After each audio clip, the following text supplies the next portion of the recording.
Welcome to a special video entirely scripted and edited by Marklin and the Emperor, two moderators in the Possible History Discord, their socials linked below. This video will explore a world that they created as a crossover between two short stories, The Little Admiral from Third Reich Victorious and Be Careful What You Wish For from Rising Sun Victorious. The links to both of these works will be in the description, and with that said, let's dive into the video. Following the defeat of the Central Powers in World War I, a certain U-boat commander named Adolf was unhappy. He despised the British far more than most German officers, largely because the Brits indirectly led to the death of his mentor, Gunther Luck. Luck was just one death among many during the war, but to Adolf he stood out. Luck was the man who got him into the Navy in the first place, a profession the future leader of Germany thrived in. Most notably though, the young Adolf, when he entered the Navy, had strong anti-Semitic beliefs that appeared to have developed over the course of his life. Luck wrote in his diary that, "We are a nation surrounded by enemies. We are sailors who constantly battle the sea for our survival. If we hate ourselves, what is left for our enemies but an easy victory? If we let race hatred divide our crews, will we not flounder and drown?" I explained this to Adolf. I reasoned with him, and I threatened to box his ears, since he never had a real father to do that, if I ever heard such words again. One can only speculate the fate of Germany had Luck not been there to get Adolf into the Navy, rid him of his anti-Semitic disease, and die at the Battle of Jutland, directing the young Austrians' hatred towards the Anglos who sent his mentor to Davy Jones's locker. Following the end of the Great War, the Germans had lost faith in their military and their Kaiser, and the Weimar Republic replaced the old German Empire as a result. This republic was able to build up a facade of economic prosperity, which was soon swept aside by the Great Depression. The people of Germany had lost faith in their democracy, instead turning to radical groups such as the NSDAP. Such support was so strong that in the 1932 elections, Adolf defeated the incumbent president of Germany and former war hero Paul von Hindenburg, and after the Enabling Act of 1933 and strong coercion from the Blue Shirts, the NSDAP became the only political party in Germany, and the Führer became the absolute dictator of the nation. Adolf considered Germany's greatest enemy in a hypothetical Second World War the British Empire and its Royal Navy. As such, upon gaining power, he sought to strengthen the Kriegsmarine as much as possible. An unprecedented move, given how land-focused the German military had been historically, even predating its unification, with the ultimate goal of invading the British Isles and destroying the Anglo race. The Little Admiral had little time for sycophants and internal squabbling. Instead, he sacked incompetent bureaucrats and he nationalized inefficient businesses. He put the nation back to work by investing heavily in the nation's infrastructure, and backed by a daily strengthening of the military armed from the industries of the Rhineland, Adolf began the process of regaining all territories that once belonged to the old empire or which held significant German-speaking populations. Austria was soon absorbed into Germany, Czechoslovakia was carved up, and France and Britain, not wishing to go to war with Adolf, stood aside and allowed Germany to pursue their territorial ambitions. But Germany was not alone. The Kingdom of Italy, under Benito Mussolini, was for now an ally of Germany, seeking to recreate the Roman Empire. Britain and France had stood idly by as Italy took Ethiopia and Albania as part of the expanding Italian Empire. Meanwhile, in the Far East, the Empire of Japan had emerged victorious in World War I and had begun expanding into China, seeking to remove European influence there and create an Asia for the Asiatics, which actually meant Asia for the Japanese. These three nations formed the main members of the Axis powers, a military alliance of far-right dictatorships seeking to rule the world, and all three had large navies capable of challenging the Royal Navy in the Mediterranean, Atlantic or Pacific. Adolf also achieved an understanding with Joseph Stalin of the Soviet Union. In August of 1939, the Third Reich and the Soviet Union signed the Molotov-Ribbentrop Pact, which gave Germany a much-needed trading partner and eliminated the potential of a two-front war which killed Germany in the previous war. Indeed, had Germany been forced to face a war on two fronts, the Reich may very well have lost the upcoming conflict. In mid-August, during the last planning session for the invasion of Poland, Adolf spoke with great passion, despite having told his close friend and current Führer Karl Dönitz that, "At sea, I am like a lion, brave and fierce, but on land, I am such a coward." He explained to his generals and admirals that victory is never certain. Nothing is without risk, and although Adolf anticipated victory, he warned that we may very well be destroyed, but if we are, we shall drag a world with us, a world in flames. On the eve of September 1st, despite Adolf's best efforts, the Kriegsmarine was still outnumbered by the Royal Navy. However, what they lacked in numbers, they made up for in superior technology, a more dynamic Admiralty, and the ability to concentrate their fleets, while Britain had to police its entire global empire. In addition, the Germans held the element of surprise, which Adolf intended to utilize. While the German army blitzed through the Polish border, the Kriegsmarine launched a surprise attack on Scapa Flow, the chief British naval base, 5 minutes after declaring war on Britain and France. The attack on Scapa Flow would be remembered by Winston Churchill, the last Prime Minister of Britain, as a date which will live on in infamy. Back in Poland, the campaign ended on September 27th and the nation was divided. Adolf could now turn west and face the British and the French. What followed was more than half a year of no large military actions by either side. But that didn't mean that Germany was being idle. Germany proposed to the non-aligned nations of Europe the creation of a multilateral treaty that granted member nations favorable trade deals with the Reich and protection from external threats in exchange for allowing Adolf's army to pass through them and long-term leases of air and naval bases. In October 1939, Germany, Hungary, Romania and Finland became the founding members of the Danzig Pact, an alliance that endures to this very day. After Denmark refused to join the pact and was defeated in a single day, Norway and Sweden reconsidered their stance and joined the pact as well. Across the sea, the Allied navies were unable to compete with the Axis, partially thanks to the Kriegsmarine's radar technology that allowed them to know every Allied move before it could be made. German trade with the United States boomed while British trade declined, and this couldn't be reversed unless the Royal Navy could trap the Kriegsmarine in the North Sea. On December 18, 1939, an American luxury liner was accidentally torpedoed by the HMS Sea Lion, causing pro-German sentiment to rise in the US. President Roosevelt, while pro-British, had to worry about the upcoming 1940 election and couldn't risk losing to the growing wave of German support. Already by May of 1940, the British economy was threatening to collapse. America was trapped between isolationism and German gold, unable to save its mother country. That same month, the German army swept through the Low Countries and invaded France. France would eventually surrender, and Adolf danced a delighted jig while the French signed their terms of surrender, which were as embarrassing as the Treaty of Versailles over 20 years earlier. France was, and continues to be occupied, while Alsace and Lorraine were annexed into Germany, and France's military was disbanded, with their equipment and vehicles seized by the Axis. Still to this very day, reparations continued to be paid, and the nation was forced into the Danzig Pact. By mid-July, the Luftwaffe had relocated its forward air bases to France, and on July the 22nd, Germany launched Operation Eagle, with the main goal of securing the English Channel and the skies above it. Shipping and repair facilities, along with major airfields in eastern England, were destroyed, alongside much of the Royal Navy and Air Force. The island of Great Britain was now defenseless, and for the first time since 1066, vulnerable to invasion. On the 10th of September, residents near the coast of Sussex heard the all too familiar sound of German aircraft. They took cover, but instead of dropping bombs, these planes were dropping people. The British Home Guard, mostly consisting of the remnants of the Dunkirk escapees, were distracted as German panzers crawled from the sea onto the beaches alongside landing crafts. By the end of the day, the SS had established a perimeter in southern France, occupying Brighton and Worthing. Ireland had also gotten involved, seizing Northern Ireland and joining the Danzig Pact.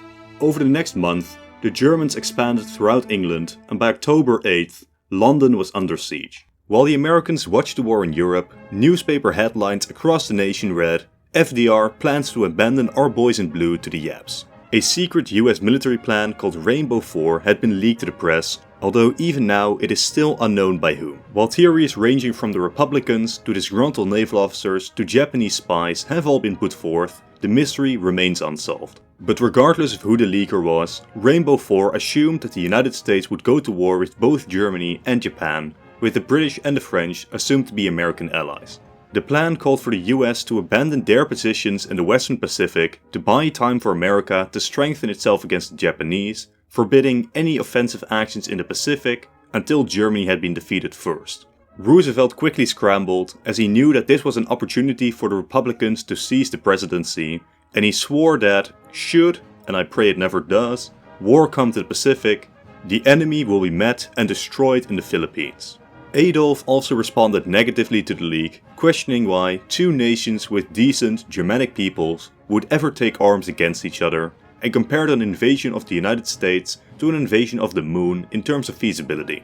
Roosevelt and Adolf would meet in Paris in December of 1940 to sign the German-American Pact, in which the two nations agreed not to go to war within the next 10 years, and even set up trade agreements favorable to Germany. Meanwhile in Tokyo, Isokoro Yamamoto, the Marshal Admiral of the Imperial Japanese Navy and the Commander-in-Chief of the Combined Fleet, smiled as he read the news coming out of the United States. Even after 3 weeks under siege, London was still refusing to surrender to the increasing impatience of Adolf. Adolf ordered to invade and raze the city to the ground, no matter the casualties. After weeks of intense fighting, British resistance finally ceased when Winston Churchill died defending Buckingham Palace on the front lines.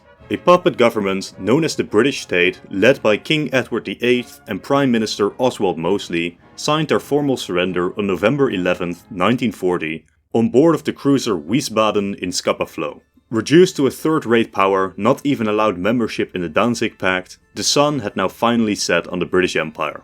Aside from scattered resistance movements, World War II in Western Europe had now ended. For the rest of the year, Adolf and Mussolini focused on consolidating control of the Mediterranean and Southern Europe. By the beginning of 1942, the Italian dream of making the Mediterranean their personal lake had practically become a reality. In Iraq, Rashid Ali al-Ghayani seized control in a pro-Axis coup and conquered Kuwait. This, combined with Italian expansion and an alliance with Iran, placed the Middle East firmly under Axis control. 1941 also saw Germany seize the Azores and British colonies throughout Africa, including South Africa, where a collaborationist regime called the Republic of Drakeland was set up. In Spain, Francisco Franco took the opportunity after the fall of France to seize Gibraltar and French Morocco, although post-war he would lean closer to Mussolini than Adolf. Italy also saw the expansion of its empire into the rest of the Balkans, although an anti-Axis coup in Yugoslavia and difficulties invading Greece necessitated German intervention. Meanwhile in the Pacific, Japan had seized French Indochina. In response, the United States froze all Japanese assets, cutting off the empire from the oil in the Dutch East Indies and from America itself. Japan had two options: end the war in China or go to war with the United States. One of these options was clearly more preferable to the militarists that ruled Japan. Plans for an attack on the US Pacific Fleet in Pearl Harbor were scrapped in favor of Plan Z. Plan Z called for a swift strike against the Philippines in preparation for further expansion into Southeast Asia. Right now, the European colonies in Asia were only defended by the US, so defeating the US would make them easy pickings. This was in contrast to the army's plans of attacking the Soviet Union, something they weren't confident their German allies would join in on, and would divert resources away from the war in China, which, while Japan appeared to be winning, had become a colossal quagmire. Yamamoto anticipated that a swift conquest of the Philippines, along with the defeat of the US Navy, would demoralize the isolationist Americans enough to encourage Roosevelt to sue for peace. If not, the Japanese Empire was almost certainly doomed in a long-scale war. The invasion that started on December 7, 1941, was a gamble that on the surface appeared to play in favor of the United States, as War Plan Orange seemed perfect for such a scenario, and the US Navy started to make their way across the Pacific to meet and destroy the Japanese in the Philippines. But the Battle of the Philippines proved to be a disaster for the Americans. Thousands were lost within a month thanks to American incompetence, underestimation of their opponents, and Yamamoto's mastery of deception. Almost the entire American Pacific Fleet was sunk and unable to be recovered. A month to the day after the Japanese invasion, FDR officially announced the loss of the US Navy in the Pacific. Much of America was now gripped in fear, particularly on the West Coast and Hawaii, where fears of invasion spread like wildfire. Calls for peace were incredibly loud, as the American public had no confidence in the government's ability to win against the Japanese. While in hindsight, the idea of the Axis shaking hands on the Mississippi was unlikely, propaganda maps depicting the United States split between the Germans and the Japanese had a profound impact on public opinion. America couldn't even defeat one navy, how could they face the two navies that had trounced the British, who had ruled the waves for centuries? Behind the scenes, the US government calculated that it would have taken months, if not years, to rebuild the Pacific Fleet and train new, experienced cadets to fight the seemingly invincible Japanese Navy.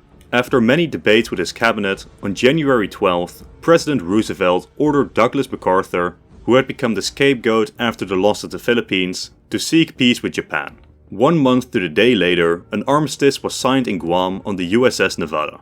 America was able to keep Guam and Wake Island, although they were demilitarized, but they lost the Philippines and effectively handed control of Asia to Japan. 1942 and the first half of 1943 saw increased Axis domination across the world. Germany began to seize former British and Dutch colonies in the Americas, which the US saw as a violation of the Monroe Doctrine, but the public had become so afraid of war with Germany that they tied FDR's hands into isolationism. Roosevelt wanted nothing more than to liberate Europe and the Pacific, but without support from Congress or the public, there wasn't much that he could do. However, the president had one lost ace up his sleeve: the Soviet Union. Leading up to June of 1943, Roosevelt indirectly aided Stalin in selling the US raw materials and collaborating in intelligence gathering operations to prepare for the inevitable Axis invasion. Assistance was limited, and the prospect of selling out Eurasia to the communists would not be popular, but at this point there was little choice. Britain had fallen, and America was unwilling to fight. In the eyes of Roosevelt, the Soviet Union was the last, best hope for Earth. Cooperation between Germany and Japan increased significantly after 1942. The success of the joint invasion of Australia in the latter half of that year gave Adolf an idea. What if Japan were to join Germany in their attack on the Soviet Union? Japan would have to act fast, securing India and holding the line in China before any offensives could be considered, but perhaps it could bring down communism once and for all and leave the Axis unchallenged in Eurasia. The following year, Japan worked to seize India and Ceylon, supported by the Azad Hind under Subhas Chandra Bose, and widespread resentment of the British. Germany also helped somewhat, sending supplies through the Suez and Iran, although their main concern was building up the army in Poland for the invasion of Russia.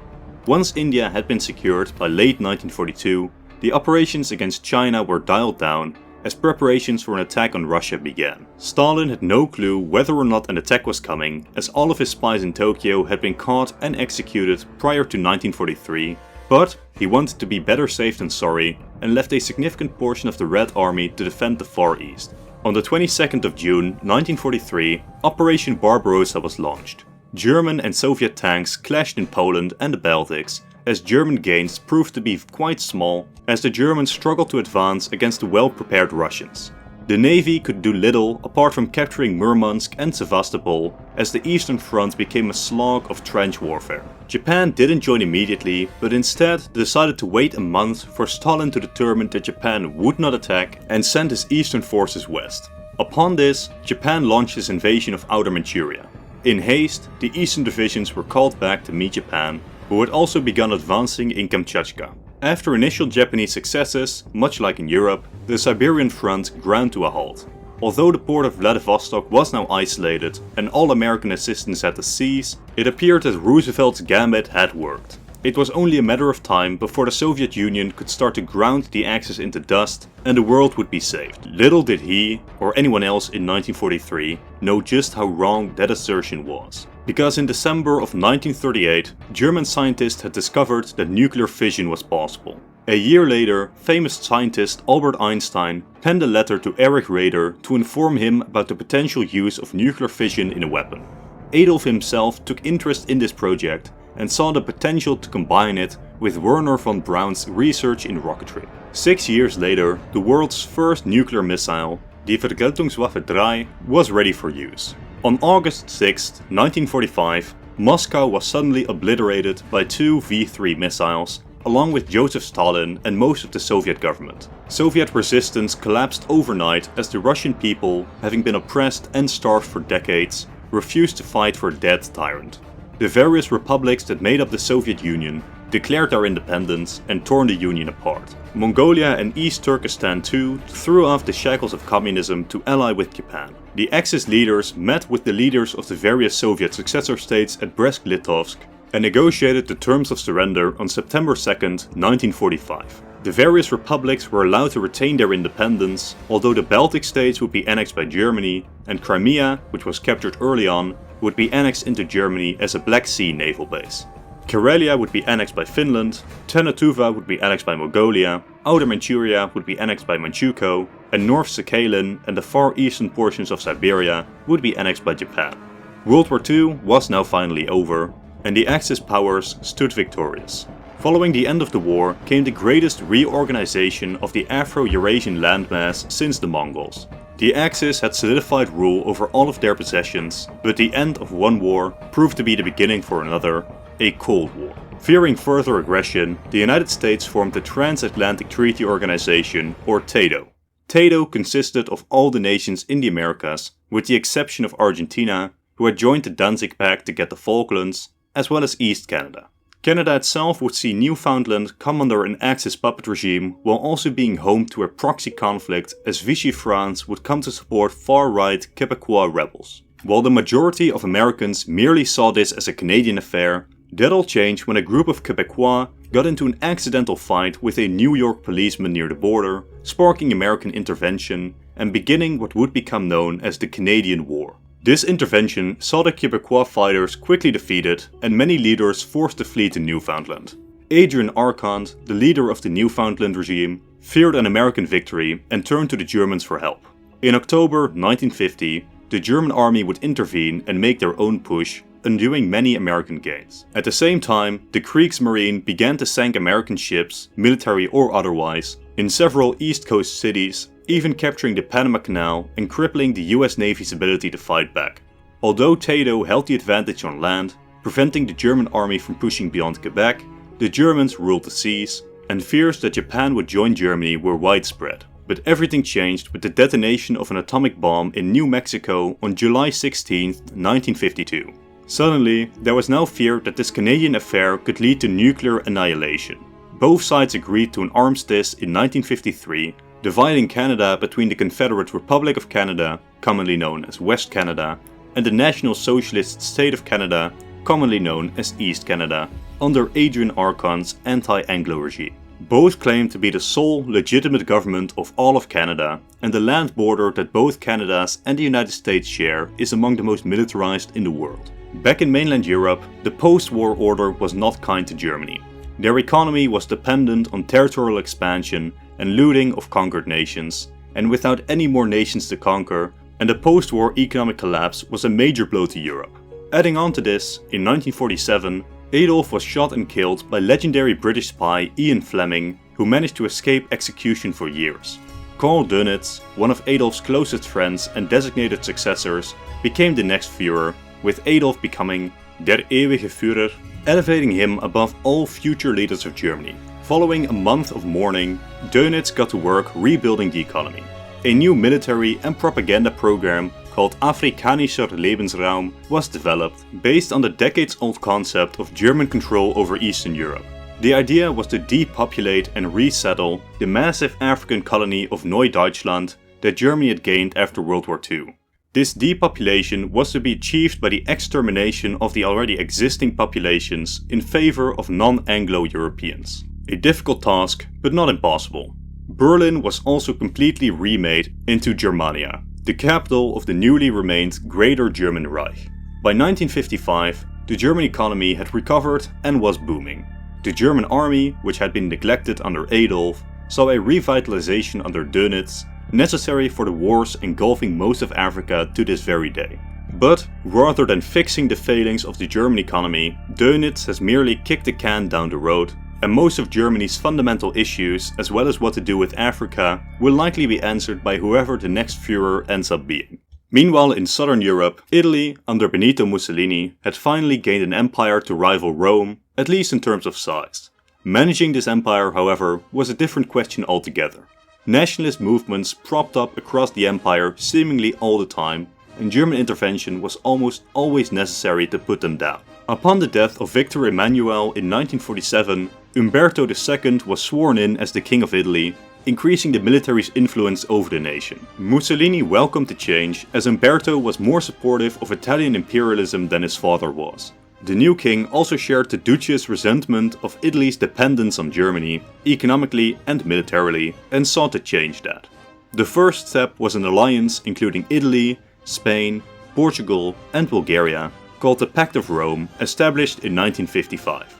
Romania would soon leave the Danzig Pact and join the Pact of Rome. an action which Dönitz feared would lead to the collapse of the Danzig Pact and thus threatened war over.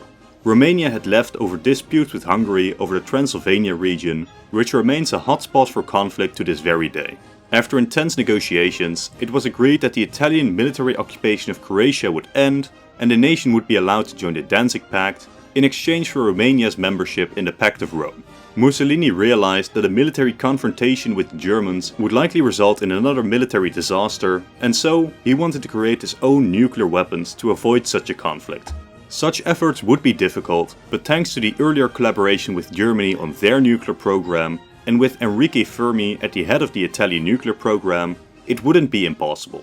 By 1961, a nuclear test had successfully been performed in Libya, and Italy could call itself a nuclear power. However, Italy wasn't alive to see it happen, having died in a train accident 3 years earlier, and succeeded as Duce of Italy by his son-in-law Galeazzo Ciano. Ciano was openly critical of his father-in-law, a stark contrast to Germany's pseudo-worship of Adolf, and began to dismantle his father's cult of personality. His market economy reforms and his opening of relations with the United States during President Richard Nixon's visit to Rome began a period known as the Italian economic miracle that continues to this day, transforming Italy from a largely rural nation into the industrialized fourth superpower in the Cold War. While Italy remains a dictatorship, and nationalist movements in Africa, the Balkans and the Middle East continue to plague the kingdom, Ciano is confident that the Italian Empire will survive and do what the Romans couldn't do: defeat Germania. Then, in the vast swath of Asia between Turkestan and Crimea,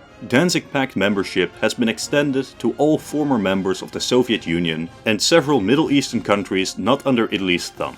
These states have always been the most unruly, with the 1956 Russian uprising being the most notable of its kind. Following World War II, Konstantin Rodzewski was established as the president of Russia, and under his rule, Russia began a lengthy process of de-Stalinization and economic reorganization called Project Germanisierung, engineered by Germany. Russia, and indeed all former Soviet states, were going to become de facto German colonies.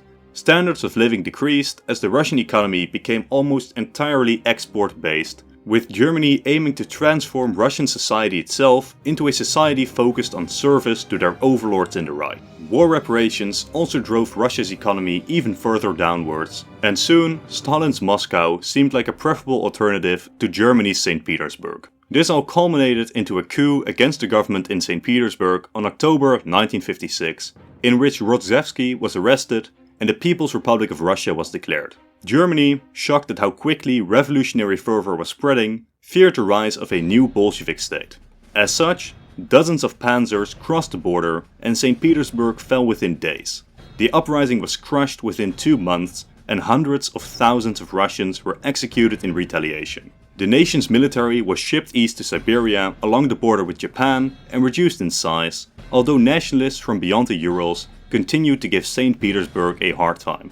The former Central Asian SSRs may be under German domination, but many Germaniologists predict that a second great game between the axes will occur, likely sometime in the 1990s. Such a competition may have already begun, as the ongoing German-Afghan war has seen Japan supporting the Mujahideen, which are opposing the pro-German government set up after World War II. Whether this will be a blip in history or the beginning of the end for the Reich's Asian Empire remains to be seen. Meanwhile, Fortress America is an antiquated term associated with isolationism. The idea was that the United States' isolated geography would be the nation's last hope of survival should the Axis conquer Afro-Eurasia.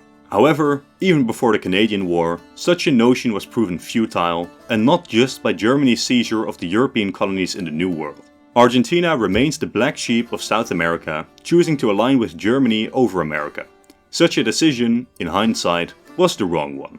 Fear of fascism spread across South America, encouraged Brazil to develop their own nuclear weapons, and Argentina's economy had remained stagnant for decades. Recently, the Italo-German split had seen violence between Italian and German communities, and a civil war has the potential to occur. Outside of affairs in South America, isolationism in the United States was now truly dead, and the average American citizen no longer fears the former Axis powers. But opportunities to actually fight them, however, are rare, with the exception of Liberia. Liberia is the only African nation to have escaped conquest thanks to their membership in NATO. Liberia, sharing a border with French West Africa and Neu-Deutschland, means that Liberia is the most strategically important location on the continent for the United States. The Free French continue to launch operations into French West Africa and support resistance movements, while native Africans seeking to escape extermination cross into Liberia. All of this hasn't resulted in the most stable nation, but it has been propped up by every president since Dewey, and that looks unlikely to change.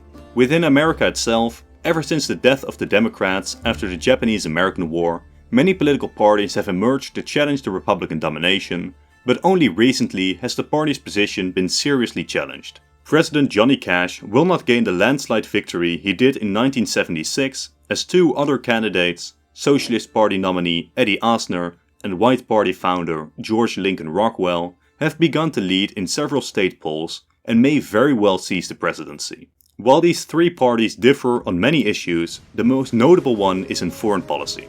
Cash continued Nixon's policy of détente with Germany and opening of relations with Italy, while Asner seeks to take a more hardline stance against the Axis that could very well escalate the Cold War, while Rockwell wants to openly ally with Germany, reunify Canada under the Eastern government, and bring a smaller scale of Afrikanischer Lebensraum to the land of the free. As police clashes with extremists increase in frequency, one can only wonder if a second American Civil War will occur following whatever election results come in November. Then finally, in Eastern Asia, Japan's Greater East Asian Co-Prosperity Sphere continues to rule the Pacific from Chukotka to New Zealand. The Imperial Rural Assistance Association, which ruled Japan during much of World War II, was disbanded after the defeat of the USSR, and Admiral Yamamoto rode the wave of popularity he had received for his victory against the Americans to become Prime Minister of Japan. Under Yamamoto, the feud between the Imperial Army and Navy was ended through careful, almost manipulative negotiation reminiscent of the Admiral's tactics in battle. Nuclear weapons were also developing during Yamamoto's time as Prime Minister and would prove crucial to ending the war in China, although small Chinese unification groups continued to resist Japanese domination over the nation in the Eastern Republic of China. Yamamoto's later attempts to reform the Greater East Asian Co-Prosperity Sphere into a federation-esque economic and military alliance of equals proved unpopular with the ultra-nationalists that wanted to retain Japanese supremacy, and this resulted in his assassination by Otoya Yamaguchi in 1960. Ever since then, the cooperation between the army and the navy has been fragile and mostly done out of necessity, while Japan's prosperity sphere has been slowly declining. Communist guerrillas in Indochina have been causing trouble for the post-war Japanese puppet states carved out of it for decades, and India, following a brutal civil war between Hindus and Muslims in the mid-1960s, hasn't been the most stable nation and is only held together thanks to Japan. Another civil war may very well be able to occur, one that a Japanese-mandated ceasefire may be unable to stop. Japan's grip over the prosperity sphere has begun to loosen, as many member states have begun to see through the illusion of Pan-Asianism. A reformist prime minister, following in Yamamoto's footsteps, capable of defeating ultra-nationalist opposition, may be the only hope in preserving Japan's empire, or the rising sun may go supernova and take all of Asia with it. Today, the Axis powers and the United States now walk a very fine line in order to avoid nuclear war. As the millennium comes to a close, the four-world system is anticipated to come crashing down. Although, how this will happen and how many will survive it is to be determined by the men sitting in their high castles, watching over their respective worlds. To some observers, it may seem like the superpowers are destined to destroy themselves. The Greater German Reich, fueled by conflict, may eventually pick a fight that it can't win. Maybe the Imperial Japanese Army and Navy will tear apart their empire in a civil war. Perhaps the Italians will be unable to suppress their nationalist movements in their colonies and be reduced to a second-rate power holding only their boot. Perhaps the extremist parties in America will overcome Republican domination and either disunite the United States or take it down a more extreme path. The frozen conflict in Canada, the mountainous borders of the Alps and the Carpathians, the rivers that separate South America's nuclear powers, and the Asian chessboard that has begun to take shape all stand as flashpoints for war between the superpowers. But no hotspot in this Cold War is greater than the oceans of the world. While there are no serpents or krakens ready to swallow ships whole, sea monsters are very real. And they form packs called navies, with the Imperial Japanese Navy in particular being utterly massive, while Germany has recently massively invested in U-boats, the vessel of the Führer. A single sunken cruise ship or a bloodthirsty officer is all that it would take to end the world as we know it. But perhaps the nations of the world will continue to walk upon the international tightrope, such as the scramble of Antarctica in the 1960s. A more optimistic view holds that the nations of the world will come together to ensure peace and security in a hypothetical successor to the League of Nations, and the human race will finally cast off the chains of war that have now constrained it for millennia. In any case, the future can be seen as having similarities to death, for arriving there is usually a painful process and the destination is unknown until the journey is finished.